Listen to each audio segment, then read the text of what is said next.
یله که کوټه که منیره دا خو دوزي او لاپې ویشتلي چې زه به د افغانانو داسې وکړم او هغسې وکړم خو دوی خو زموږ نه زموږ د پوځیانو نه او زموږ د دروازې نه بڼکې او غرو باسل ظالمه د خدای موږ دې پېښې خراب کړلو او زموږ الوګان چې دي که نه هغه د دې یو سندره وه وایي بېرته راشین کېږم نو زموږ هغه الوګان او ټماټر او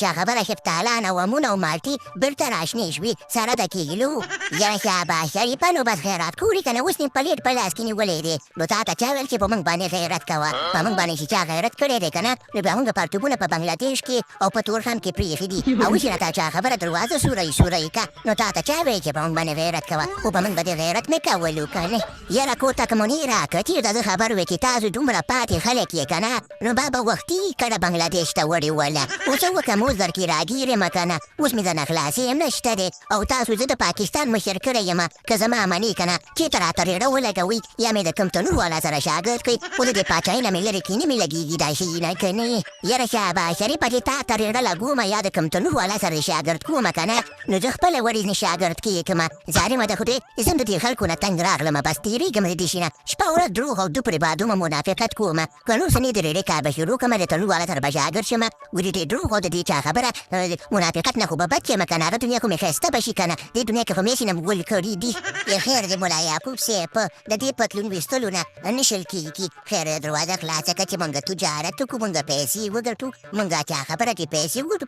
بیا پې ځان ته دال واخلو چې ویې خورو که نه داسې خو په دولت کې مړه شو خیر دروازه خلاصه کړي چې د خیر سره بزنس وکړو بزنس نه کنه بابوجي خو تاسو ویلې چې دروازه بنده کړي موږ ویلې راشئ زموږ ګاونډیان دي نو دا ارمان یې ورته پوره کړو نو دروازه به تر هغې پورې بندوي چې تر څو پورې دا درته په زیړه بوشکه باندې اخوا دېخوا لوځولې نه یې خالده هغه زیړې بوشکې یې راوړه نه که نه ملا یعقوب صاحب موږ هسې خو یې بد کړی دي چې موږ دروازه بنده کړې ده هغه زموږ خو دروازه خلاصه که زموږ خو زور ووتو زموږ خو تېل ووته که نه نو موږ ستاسو هم دروازه خیر دې خلاصه کړي موږ مجبوره یو که نه نه که نه بابوجي ډېر پاتې خلک یې که نه اول کار هم کوئ بیا د خپل کار هم شاته کېږئ دا دروازه به خلاصه کړو خو موږ به پیسو چوکو صحیح ده که نه کار پې روان دی کار پې روان دی یاره کوټک منیره پرابلم دې راته کتلی دی که نه پرابلم دې راته کتلی دی کوټک منیره نو تا ولې خلکو ته چیلنجونه ورکول چې تشې به وکړم هغسې به وکړم اخر دې پې موږ خراب کړو وای کوټک منیره